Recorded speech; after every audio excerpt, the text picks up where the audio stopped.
le 1er avril 1933. Un samedi matin à Berlin. La vitrine d'une boutique de tailleur appartenant à un juif sur le Kurfürstendamm vient d'être peinte du mot « Jude », juif, en grosses lettres jaunes maladroites. Deux hommes de la SA en uniforme brun se tiennent à l'entrée, les bras croisés, les yeux fixés sur quiconque s'approche. Une femme s'arrête, hésite, puis s'éloigne. Puis une autre, puis une autre. À l'intérieur, le commerçant, un homme qui avait combattu pour l'Allemagne dans les tranchées de la Première Guerre mondiale, qui avait 2 fils, qui avait épinglé une croix de fer sur sa poitrine et pleuré de soulagement à la fin de la guerre, se tient derrière son comptoir. Il attend. Il ne sait pas encore qu'il attendra des années avant de comprendre qu'il n'y a pas d'attente possible face à cela. Ce boycott n'a duré qu'un seul jour. La direction nazie y mit fin après 24 heures, inquiète de la pression économique internationale. Et ainsi, la plupart des Allemands reprirent leurs habitudes du samedi. Les marchés ouvrirent. Les enfants jouaient. On servait le café.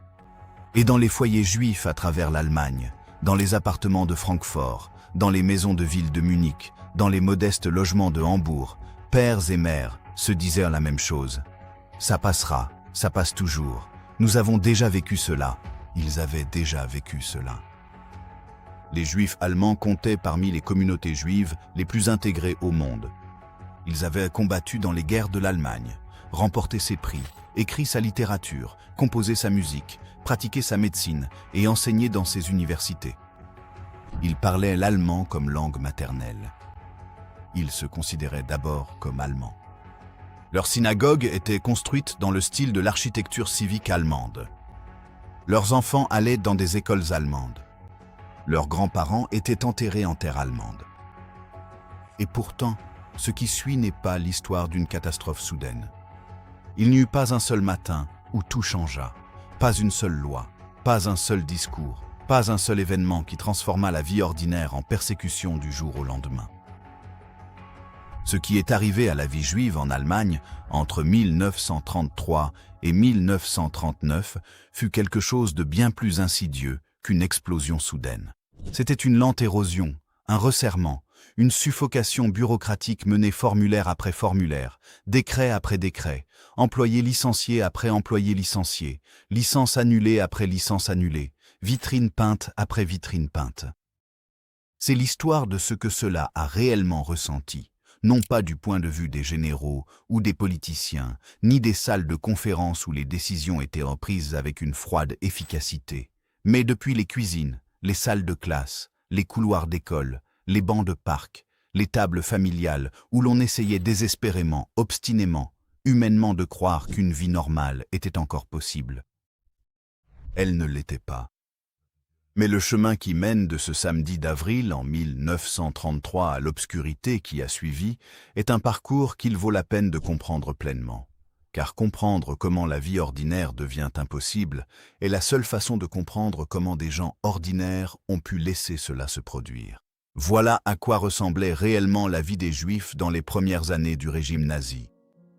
Pour comprendre ce qui a été pris, il faut d'abord comprendre ce qui existait. En 1933, la communauté juive d'Allemagne comptait environ 525 000 personnes, soit moins d'1% de la population totale allemande. Cette communauté se distinguait non par sa taille, mais par son intégration profonde. Au cours du siècle précédent, à la suite de la réorganisation de la société européenne par Napoléon et de la lente libéralisation de la vie politique allemande, les Juifs d'Allemagne étaient passés, génération après génération, des marges de la société vers son centre, bénéficiant de l'émancipation légale, d'une mobilité professionnelle et d'ambition culturelle. Dans les quartiers ouest de Berlin, Charlottenburg, Wilmersdorf, Schöneberg, les familles juives avaient construit des vies dont l'apparence extérieure était indiscernable de celle de leurs voisins chrétiens. Elles faisaient leurs courses dans les mêmes marchés, prenaient les mêmes tramways, assistaient aux mêmes concerts.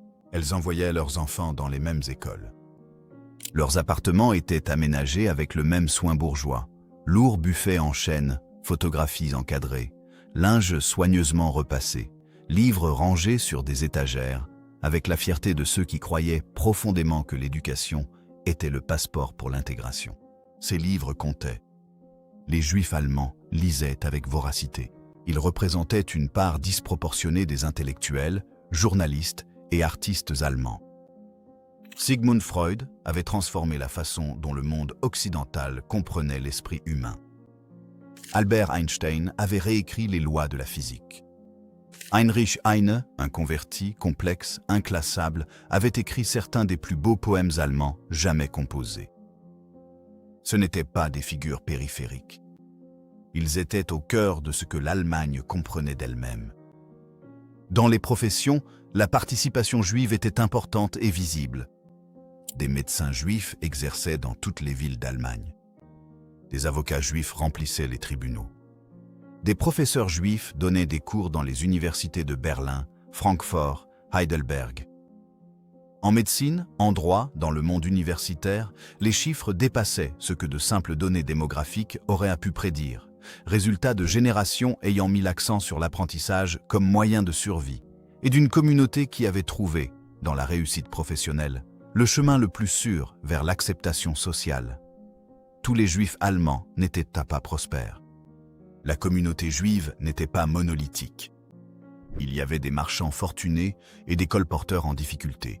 Il y avait des juifs totalement laïques qui n'avaient pas mis les pieds dans une synagogue depuis des décennies, et des juifs profondément pratiquants pour qui les rythmes du sabbat et des fêtes juives structuraient chaque semaine. Il y avait des sionistes qui croyaient que l'unique avenir résidait dans une patrie juive, et des nationalistes allemands qui croyaient avec autant de ferveur que l'Allemagne était leur patrie, et que rien, pas même la montée de l'antisémitisme, ne changerait cela. Il y avait des immigrants récents d'Europe de l'Est, plus visiblement différents par leur tenue et leurs coutumes, et des familles installées en Allemagne depuis des siècles, capables de retracer leurs origines jusqu'à la période médiévale. Cette diversité était importante car elle signifiait que lorsque le régime nazi a commencé à définir qui était juif, il ne définissait pas une communauté cohérente avec des opinions politiques ou des croyances communes. Il construisait une catégorie, imposant une identité unique à des personnes dont la seule véritable caractéristique commune était l'ascendance. La diversité qui caractérisait la vie juive en Allemagne est devenue, sous la loi raciale nazie, sans importance. Vous étiez ce que l'État disait que vous étiez. Mais en 1932, dans les derniers mois avant la nomination de Hitler comme chancelier, le 30 janvier 1933, la plupart des Juifs allemands considéraient le mouvement nazi avec une inquiétude sérieuse, mais non avec une terreur existentielle. Oui, la rhétorique était virulente. Oui, les chemises brunes de la SA étaient violentes. Oui, les discours étaient remplis de haine conspirationniste. Mais les mouvements politiques dans la République de Weimar avaient toujours été extrêmes. Les communistes étaient extrêmes. Les nationalistes étaient extrêmes. L'Allemagne avait déjà survécu à l'extrémisme politique. Les institutions de la République, ses tribunaux, sa fonction publique, sa constitution tiendraient le bon. Des gens raisonnables l'affirmaient. Des gens intelligents l'affirmaient. Des personnes expérimentées qui observaient la politique européenne depuis des décennies l'affirmaient aussi. Ils avaient tort, et la première preuve de leur erreur ne vint pas sous la forme d'un pogrom ou d'un massacre, mais par quelque chose de bien plus discret et de bien plus durable.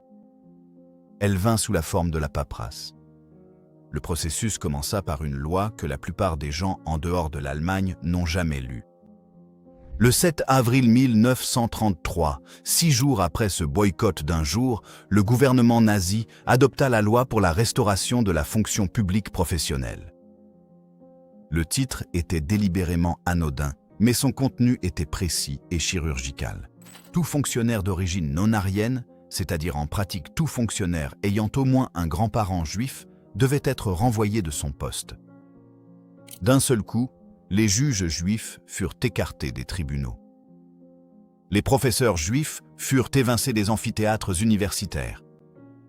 Les enseignants juifs furent expulsés des écoles publiques. Les fonctionnaires juifs disparurent des administrations municipales.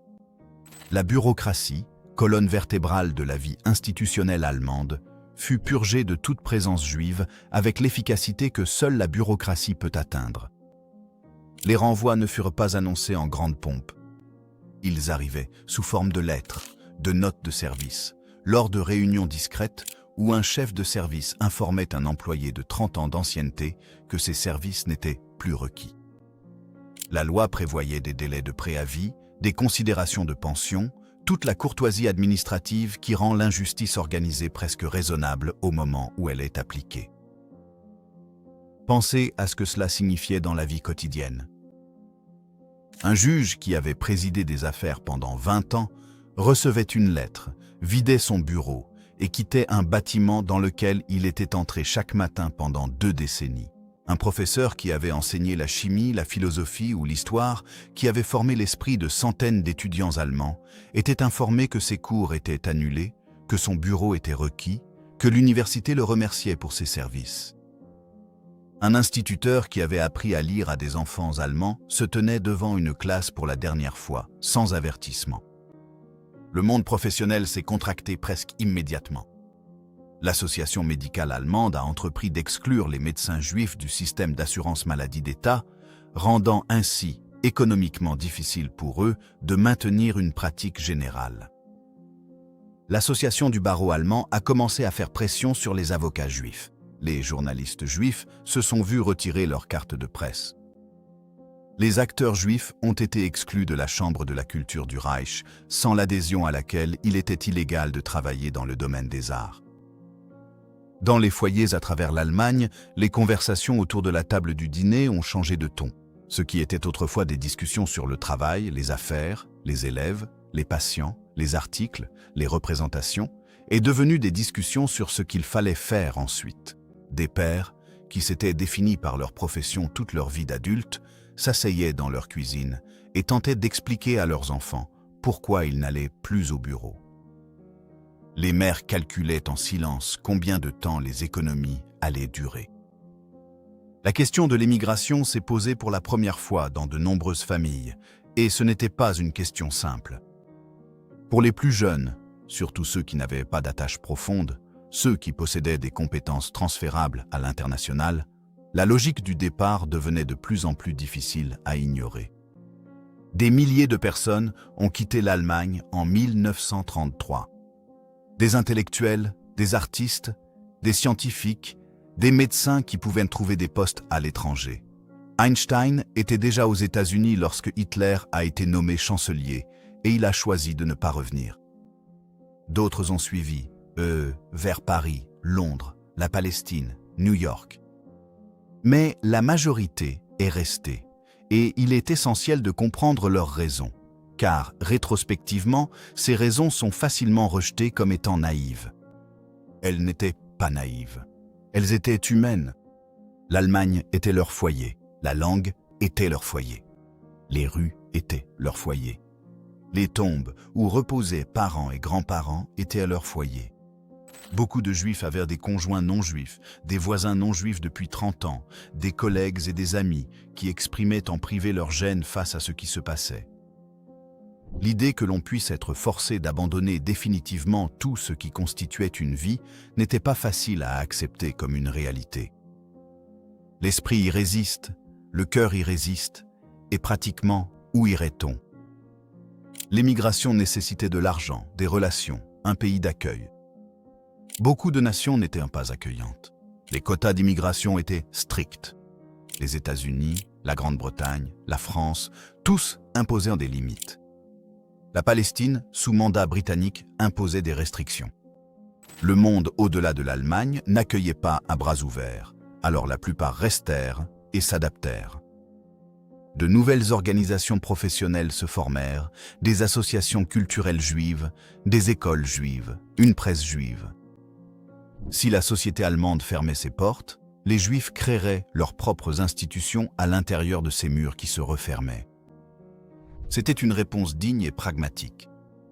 C'était aussi, bien que personne ne le comprît encore pleinement, le début d'une séparation forcée que le régime nazi continuerait à approfondir d'année en année. Les formulaires ne cessèrent de se multiplier. De nouveau apparaissaient chaque mois des formulaires pour s'enregistrer, certifier, prouver, déclarer. Les Allemands remplissaient des formulaires pour démontrer ce qu'avaient été leurs grands-parents. Des bureaux furent créés spécifiquement pour traiter ces formulaires. Des bureaucrates furent engagés spécialement pour les évaluer. Dans un pays réputé pour son ordre administratif, la machine de l'exclusion avait trouvé son terrain naturel, et 1933 n'était qu'un début. En 1934, l'Allemagne semblait, à l'observateur extérieur peu attentif, se stabiliser. La violence des premiers mois s'était atténuée. Les chemises brunes de la SA étaient moins visibles dans les rues. Les journalistes internationaux écrivaient prudemment que le pire de la révolution nazie était peut-être passé. Les gouvernements étrangers, pesant les intérêts commerciaux face aux préoccupations morales, choisirent l'engagement plutôt que la condamnation. Les Jeux olympiques devaient avoir lieu à Berlin en 1936. L'Allemagne restait un pays avec lequel le monde faisait des affaires. Pour les Allemands juifs, l'expérience de 1934 était tout autre. La violence était certes moins visible, mais les murs bureaucratiques ne reculaient pas. Ils se multipliaient. Ils étaient en train d'être codifiés. Ils devenaient, décret après décret, la structure même de la vie quotidienne. Les enfants juifs fréquentaient encore les écoles allemandes en 1934, mais la réalité de ces journées avait changé de façon irréversible. Les enseignants qui, autrefois, ne prêtèrent pas attention à la question de savoir qui, dans la classe, était juif, découvraient désormais que cette question était omniprésente. Le programme scolaire avait changé. La biologie raciale devint une matière, une pseudo-science à laquelle on accordait le poids de la vérité officielle, présentée aux enfants dans les salles de classe à l'aide de tableaux, de mesures et d'un langage emprunté à la science légitime pour masquer ce qui n'était en réalité qu'une taxinomie de la haine. On apprenait aux enfants à identifier les traits du visage, les formes de crâne, les lignées sanguines. On leur enseignait que ces caractéristiques déterminaient la valeur d'une personne. On leur enseignait cela de la même manière qu'on leur enseignait l'arithmétique et la grammaire comme un fait établi. Que signifiait-il de s'asseoir dans cette salle de classe en tant qu'enfant juif? D'écouter pendant que l'enseignant expliquait calmement, en utilisant le langage de la science, que vous aviez moins de valeur, que votre sang était une contamination. Certains enfants juifs décrivent une étrange dissociation, l'impression que la leçon ne pouvait pas les concerner, car rien dans ce qui était enseigné ne correspondait à ce qu'ils savaient d'eux-mêmes, de leur famille, de leur vie. D'autres décrivent une honte lente et corrosive, l'intériorisation du mépris qu'ils passeraient des décennies à tenter d'extraire et de rejeter. Puis vint le 15 septembre 1935, le rassemblement du parti de Nuremberg. Sous d'immenses bannières à croix gammées, devant une foule immense et chorégraphiée, Adolf Hitler annonça ce qui allait devenir les lois de Nuremberg. 2 lois, discrètes dans leur formulation, absolues dans leurs conséquences. La loi pour la protection du sang allemand et de l'honneur allemand interdisait le mariage et les relations sexuelles entre juifs et non-juifs. La loi sur la citoyenneté du Reich a retiré la citoyenneté allemande aux juifs. Ils n'étaient plus citoyens. Ils étaient des sujets, Staatsangehörige, un mot qui traduisait leur statut en quelque chose de subcivique, quelque chose de juridiquement diminué. Les droits que conférait la citoyenneté, voter, occuper une fonction publique, être protégé par l'ensemble de l'appareil d'État, furent supprimés d'un trait de plume. Les décrets d'application qui suivirent au cours des mois suivants tentèrent de définir précisément qui était juif. Cela s'avéra réellement compliqué, d'une manière que les idéologues n'avaient pas anticipée. L'Allemagne comptait des siècles de mariages mixtes, de conversions et d'origines mêlées. Combien de grands-parents juifs fallait-il pour être considérés comme juifs? La réponse, 2 ou plus dans la plupart des cas, relevait d'un jugement bureaucratique, non d'un fait racial, mais était présentée sous les atours de la science raciale. Ce que les lois de Nuremberg ont accompli, cependant, n'était pas principalement scientifique. C'était psychologique et social. Elles indiquaient à chaque Allemand, juif ou non-juif, exactement où se trouvait la limite. Elles ont formalisé ce qui était auparavant informel. Elles ont fait de l'exclusion des Juifs non plus une question d'enthousiasme partisan, mais une question de loi d'État. Un Allemand non-juif qui entretenait une amitié avec un juif ne faisait plus simplement un choix impopulaire. Il se retrouvait potentiellement en danger sur le plan légal. La loi surveillait désormais l'intimité elle-même. Dans les foyers juifs, les lois sont tombées avec la force de quelque chose qu'on ne pouvait plus minimiser. Des lettres furent écrites à des proches à l'étranger. Les discussions sur l'émigration s'intensifiaient, mais le piège se refermait aussi. À mesure que les professionnels juifs étaient évincés, que les entreprises luttaient sous les boycotts et les restrictions légales, les ressources financières pour émigrer diminuaient. Partir nécessitait de l'argent. Il devenait de plus en plus difficile de conserver son argent. La communauté juive continuait de fonctionner, continuait de s'organiser, continuait avec une ténacité remarquable à maintenir la vie culturelle et éducative. La représentation du Reich des Juifs en Allemagne, créée en 1933, tenta de coordonner l'aide sociale pour ceux qui avaient perdu leurs moyens de subsistance. De nouvelles écoles furent ouvertes, alors que les enfants juifs étaient de plus en plus exclus des écoles allemandes. Une presse juive continuait de paraître. Les théâtres et les clubs culturels offraient un fragile sentiment de normalité, mais la normalité exigeait désormais une sorte d'effort volontaire. Il fallait travailler pour se sentir normal. Il fallait délibérément ne pas penser à certaines choses. Il fallait chaque matin choisir de mettre un pied devant l'autre et s'occuper des tâches du jour, plutôt que de rester assis à contempler ce qui se passait autour de soi. Ce travail, l'effort cognitif et émotionnel pour préserver sa dignité sous une agression constante, est presque impossible à quantifier. Mais c'était l'expérience centrale de la vie juive en Allemagne en 1935. Le cercle se resserrait. Ceux qui étaient à l'intérieur pouvaient en sentir la pression. Ils ne pouvaient pas encore voir les murs. À l'été 1936, Berlin devint le centre de l'attention du monde entier. Les Jeux olympiques arrivèrent, apportant avec eux quelque chose dont le régime nazi avait besoin, l'apparence de la normalité, de la civilité, d'une nation moderne, confiante et tolérante accueillant la communauté mondiale. Le régime comprenait l'importance de l'image. Pendant la durée des Jeux, les panneaux les plus violemment antisémites furent discrètement retirés de certains espaces publics. Les vitrines du Der Stürmer, ces panneaux de journaux antisémites grotesques qui parsemaient les rues allemandes, furent enlevés dans le centre de Berlin. Les visiteurs étrangers parcouraient une ville qui présentait une version soigneusement mise en scène d'elle-même, organisée, belle, à l'architecture grandiose, pleine de fonctionnaires souriants et d'un service efficace, et le spectacle de l'excellence sportive. Jesse Owens remporta 4 médailles d'or. Le monde regardait. Il sembla brièvement que le régime nazi pouvait être contenu. Un nationalisme théâtral, désagréable mais non catastrophique, capable de présenter un visage raisonnable à la communauté internationale. Derrière la façade, rien n'avait changé. Au moment où la flamme olympique s'est éteinte, les panneaux sont réapparus. Les décrets ont continué. Les exclusions informelles, les 1000 petites négociations du quotidien dans lesquelles les Juifs allemands devaient naviguer dans un environnement de plus en plus hostile, ont repris sans interruption. En 1936 et 1937, l'assaut économique contre la vie juive était devenu systématique et implacable. Le processus d'Arisierung, l'arianisation, s'accélérait. Les entreprises appartenant à des Juifs étaient transférées, sous une forte pression juridique et sociale, à des propriétaires allemands non juifs, généralement à des prix bien inférieurs à la valeur du marché. Une entreprise qu'une famille avait bâtie sur des décennies, un magasin, une usine, un cabinet d'avocats, une clinique médicale, pouvait être saisie pour une fraction de sa valeur.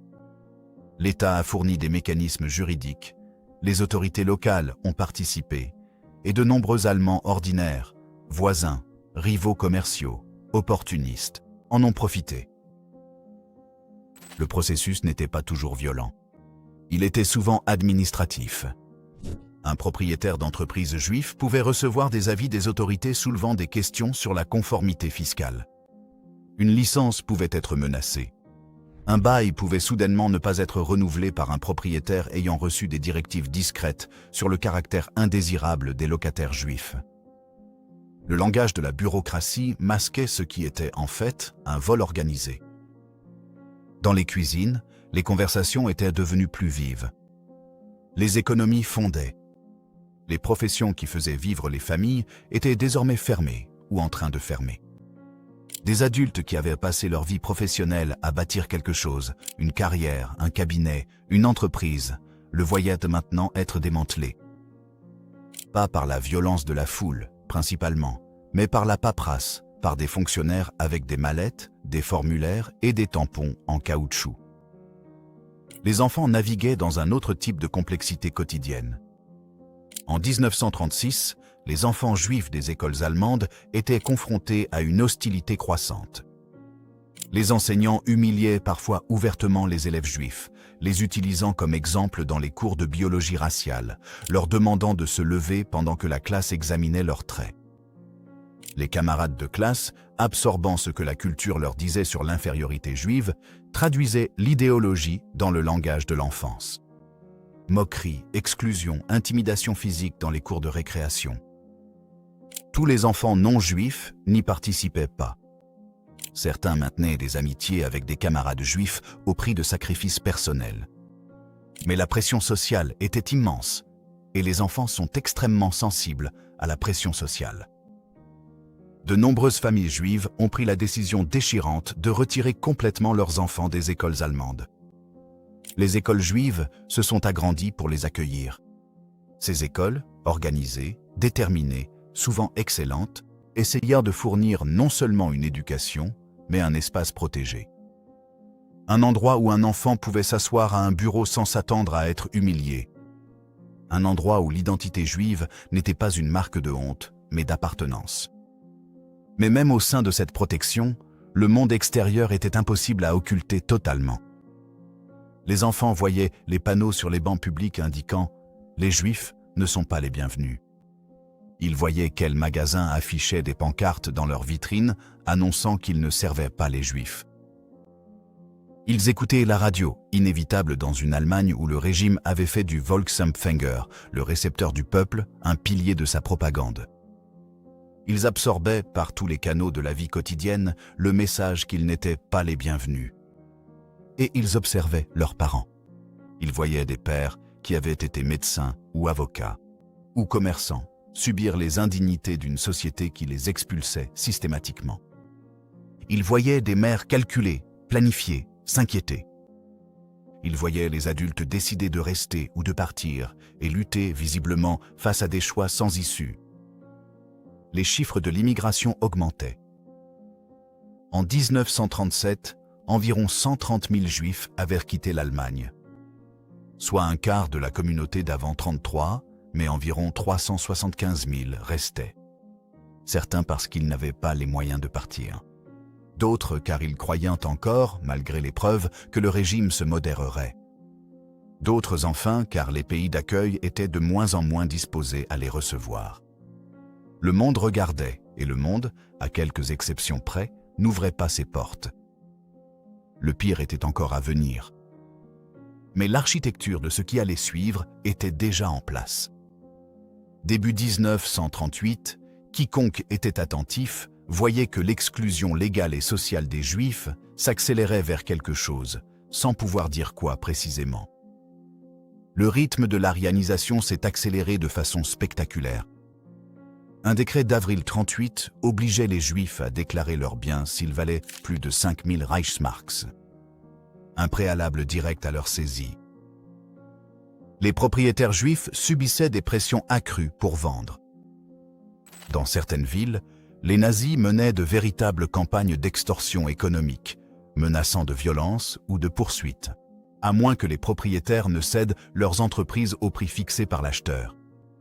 Puis, en mars, l'Allemagne a absorbé l'Autriche. L'Anschluss a intégré du jour au lendemain environ 200 000 Juifs autrichiens au Reich. Ce qui avait pris 5 ans à construire en Allemagne fut imposé aux Juifs autrichiens en quelques semaines, avec une violence et une rapidité qui ont choqué même les observateurs habitués au rythme allemand. À Vienne, les Juifs étaient forcés de récurer les trottoirs à la brosse à dents, sous les huées de la foule. Les entreprises étaient saisies sans même l'ombre d'une procédure administrative. La laideur partiellement contenue en Allemagne a éclaté en Autriche, avec une cruauté révélant ce que le langage bureaucratique cachait. C'était un avant-goût. Dans la nuit du 9 au 10 novembre 1938, le masque est tombé complètement. Ce qui est devenu connu sous le nom de Kristallnacht, la nuit de cristal, a été déclenché par l'assassinat à Paris d'un diplomate allemand par un jeune homme juif, Herschel Grünspan, qui avait été poussé au désespoir par le traitement infligé à sa famille. Le régime nazi a utilisé cet assassinat comme prétexte pour ce qu'il avait probablement prévu de faire, de toute façon. À travers l'Allemagne et l'Autriche, des hommes de la SA et des citoyens ordinaires, mobilisés, dirigés et, dans bien des cas, simplement déchaînés, ont attaqué des synagogues, des commerces et des maisons juives. Plus de 7500 commerces juifs ont vu leurs vitrines brisées. Environ 1400 synagogues ont été attaquées. Beaucoup ont été incendiées. Les rues étaient recouvertes de verres brisés, une image si frappante et totale qu'elle a donné son nom à cette nuit.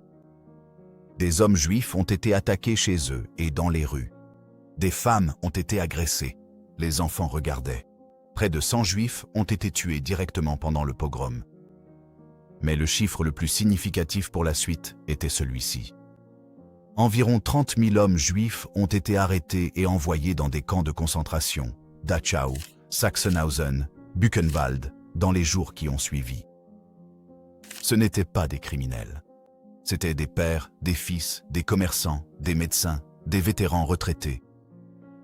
Ils ont été arrêtés non pas pour ce qu'ils avaient fait, mais pour ce qu'ils étaient. Beaucoup ont été libérés après des semaines ou des mois, mais seulement à condition de pouvoir prouver une émigration imminente. Le message était sans équivoque. Partez, ou ce qui s'est passé dans le camp se reproduira et ne sera pas temporaire. La réponse du régime au pogrom était, de manière caractéristique, bureaucratique. La communauté juive a été condamnée à une amende d'1 milliard de Reichsmarks pour les destructions, punies, c'est-à-dire pour avoir été attaqués. Les propriétaires de commerces juifs ont été tenus de réparer leurs propres devantures endommagées à leurs propres frais. Les indemnités d'assurance qui auraient dû les dédommager ont été confisquées par l'État. Les Juifs ont été exclus de la vie économique allemande par décret, n'étant plus autorisés à posséder des commerces de détail, à employer des travailleurs non juifs ou à exercer de manière indépendante dans pratiquement toute capacité commerciale. Dans les semaines qui ont suivi la nuit de cristal, les bureaux d'émigration des villes allemandes ont été submergés. Les files d'attente s'étendaient sur des pâtés de maisons. Des gens qui avaient hésité pendant des années, qui avaient trouvé des raisons de rester, qui s'étaient dit que ça ne pouvait pas être pire, cherchaient maintenant désespérément à partir. Mais la machine administrative de l'émigration était lente et les pays d'accueil étaient encore réticents. Les États-Unis, la Grande-Bretagne et la France ont maintenu leurs restrictions à l'immigration. Le Saint-Louis, un navire transportant plus de 900 réfugiés juifs qui a pris la mer en mai 1939, sera refoulé de Cuba et des États-Unis et forcé de retourner en Europe, où beaucoup de ses passagers périront dans l'Holocauste. Dans les foyers juifs, les semaines et les mois suivant la nuit de cristal, le monde domestique s'était vidé. Les objets qui représentaient la stabilité d'une vie, porcelaine, argenterie, meubles, photos, livres, étaient emballés dans des caisses ou vendus pour ce qu'ils pouvaient rapporter. Les appartements étaient abandonnés. On se disait adieu, souvent pour de bon, même si ceux qui les prononçaient ne pouvaient pas encore le savoir. Des enfants ayant grandi dans la certitude d'être allemands, que l'Allemagne était leur pays, sa culture la leur, son avenir le leur, s'entendaient dire, avec fermeté, qu'ils s'étaient trompés. Pas pour ce qu'ils avaient fait, ni pour une qualité individuelle, mais pour ce qu'étaient leurs grands-parents, parce que l'État avait décidé de ce qu'ils étaient. La construction administrative, méticuleuse et méthodique des 5 dernières années avait porté ses fruits. L'isolement était total. La destruction économique était largement accomplie. La violence avait été testée ouvertement à l'échelle nationale sans rencontrer de réelle résistance interne. et le monde extérieur à l'Allemagne avait regardé sans intervenir. Il restait une communauté d'environ 350 000 personnes, affaiblies, appauvries, terrorisées, de plus en plus désespérées, enfermées entre des murs sans porte. La nuit devenait très sombre, et le pire n'était pas encore arrivé. Janvier 1939. Dans un discours devant le Reichstag, Adolf Hitler fit ce qu'il appela une prophétie. Si les financiers mondiaux, par quoi il entendait les Juifs, réussissaient à plonger les nations dans une autre guerre mondiale, le résultat serait l'anéantissement de la race juive en Europe. Le mot qu'il utilisa était Vernichtung, anéantissement. Le discours fut diffusé à la radio allemande. Il fut rapporté dans les journaux allemands. Il fut entendu par des gens prenant leur petit déjeuner, par des commerçants ouvrant leurs volets, par des enfants qu'on aidait à mettre leur manteau avant l'école. Cela faisait partie de l'atmosphère de janvier 1939 en Allemagne, une menace proférée à voix haute, en langage officiel, au plus haut niveau de l'autorité de l'État. La plupart de ceux qui l'entendirent n'y crurent pas, littéralement. C'était peut-être le plus important. Même les personnes les plus visées, les Juifs allemands qui l'entendirent ou le lurent, avaient tendance à l'interpréter comme de la rhétorique, comme le langage extrême dont la politique fasciste avait toujours usé, comme quelque chose dépassant les limites de ce qu'un État européen moderne pouvait réellement faire. Ce manque d'imagination n'était pas de la stupidité. C'était le produit de siècles d'expérience disant aux êtres humains que le monde civilisé avait ses limites, qu'il y avait des choses que les gouvernements ne pouvaient pas faire. Que la communauté internationale, les églises, les traditions juridiques de la civilisation occidentale, quelque chose empêcherait la destruction littérale de tout un peuple. Ils avaient tort, mais ils ne pouvaient pas encore savoir à quel point. Pour les Juifs, encore en Allemagne en 1939, la trame quotidienne de la vie était devenue presque méconnaissable par rapport à 1933. Le cadre juridique était total. Les enfants juifs ne pouvaient plus fréquenter les écoles allemandes. En 1939, même les écoles juives créées les années précédentes étaient en difficulté. Leurs enseignants étaient arrêtés ou avaient émigré, leurs ressources étaient épuisées, leurs effectifs d'élèves diminuaient à mesure que les familles partaient. La vie professionnelle juive avait été essentiellement éliminée. Les entreprises avaient disparu ou étaient en cours de transfert.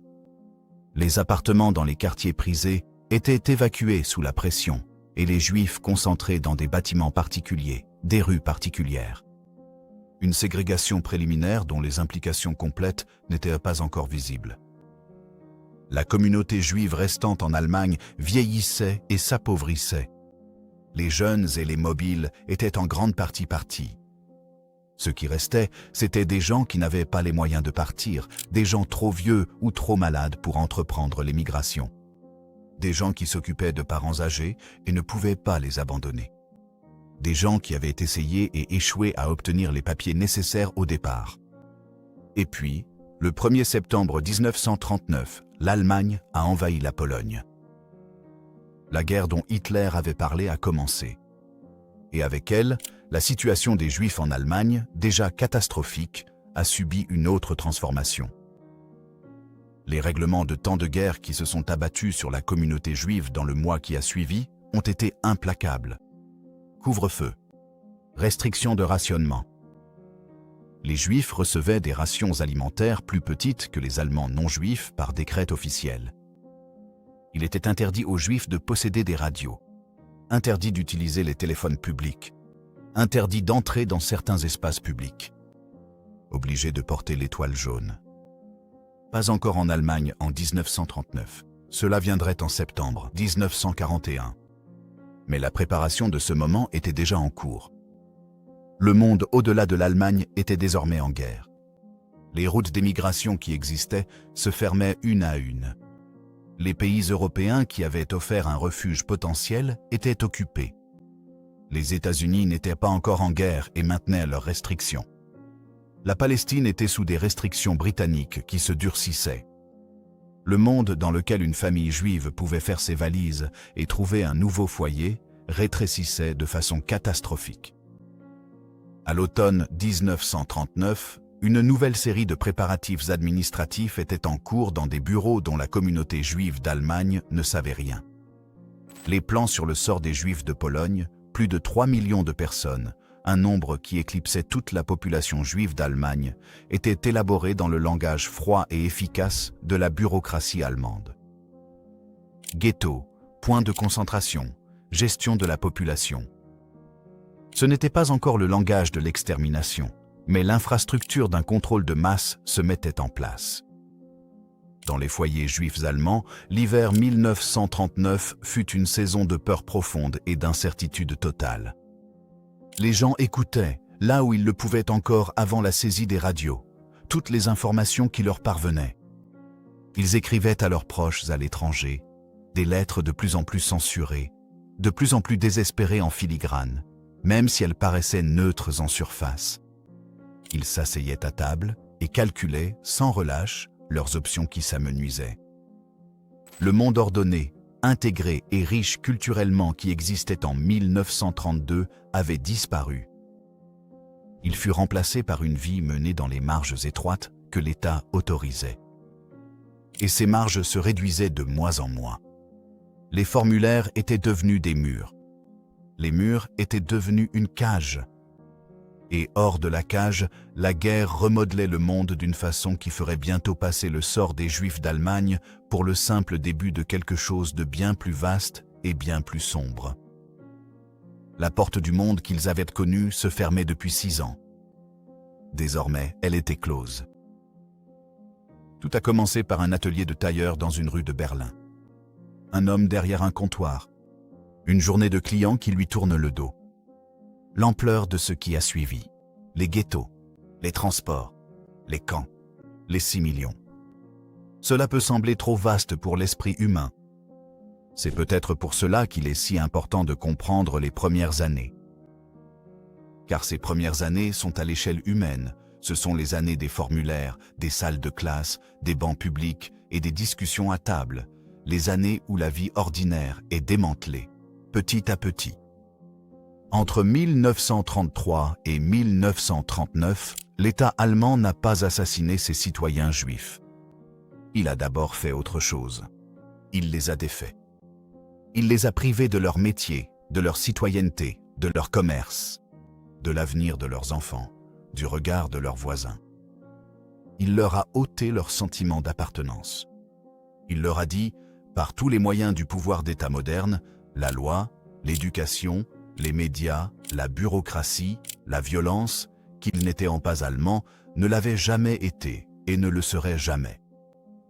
Puis il a attendu de voir si quelqu'un l'arrêterait. La communauté internationale ne l'a pas arrêté. Les pays voisins ne l'ont pas arrêté. La majorité non juive d'Allemagne ne l'a pas arrêté, bien qu'en son sein, les réactions aient été diverses. D'une participation enthousiaste à une complicité silencieuse, de la honte privée à quelques actes de courage que l'histoire a préservés, précisément parce qu'ils étaient si rares. Les Juifs d'Allemagne ont répondu avec une dignité et une organisation remarquables, par des écoles, des réseaux d'entraide, des institutions culturelles et le refus d'être psychologiquement détruits par les événements. Mais la dignité n'est pas une protection contre le pouvoir d'État, et le courage n'est pas un bouclier contre un système juridique conçu pour vous éliminer. Ce que les années 1933 à 1939 nous enseignent, si nous acceptons d'en mesurer tout le poids, c'est que la catastrophe ne s'annonce pas. Elle arrive par l'accumulation de petits renoncements. Un formulaire signé, une loi acceptée, un voisin qu'on ne salue plus, un banc où l'on ne s'assoit plus, un enfant exclu des jeux de la cour d'école. Elle se construit dans l'écart entre ce que les gens disent publiquement et ce qu'ils savent intimement. Elle s'épanouit dans la volonté des gens ordinaires de détourner le regard de ce qui arrive à d'autres gens ordinaires.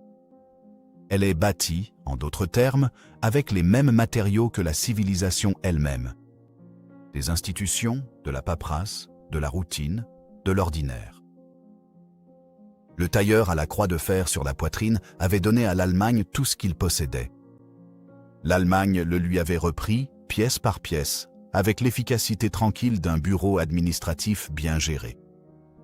Son histoire, et celle des centaines de milliers de personnes comme lui, n'est pas seulement une histoire du passé. C'est une histoire sur ce dont les sociétés humaines sont capables quand la machine de l'État se retourne contre son propre peuple et quand assez de gens décident que c'est le problème de quelqu'un d'autre. Le verre a été brisé. Le silence qui a suivi était celui de tous, et le pire était encore à venir. Si cette histoire vous a ému, interpellé ou aidé à voir la Seconde Guerre mondiale différemment, ce serait un honneur de vous voir rejoindre notre communauté. S'abonner n'est pas qu'un simple clic.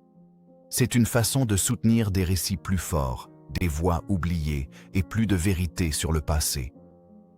Alors, si vous croyez que ces histoires comptent, cliquez sur s'abonner et continuons ce voyage ensemble. Et n'oubliez pas de laisser un commentaire. Nous lisons tout le monde et adorons connaître vos avis. À la prochaine, continuez d'explorer l'histoire avec Epic War. Continuez à poser des questions. Continuez à chercher la vérité.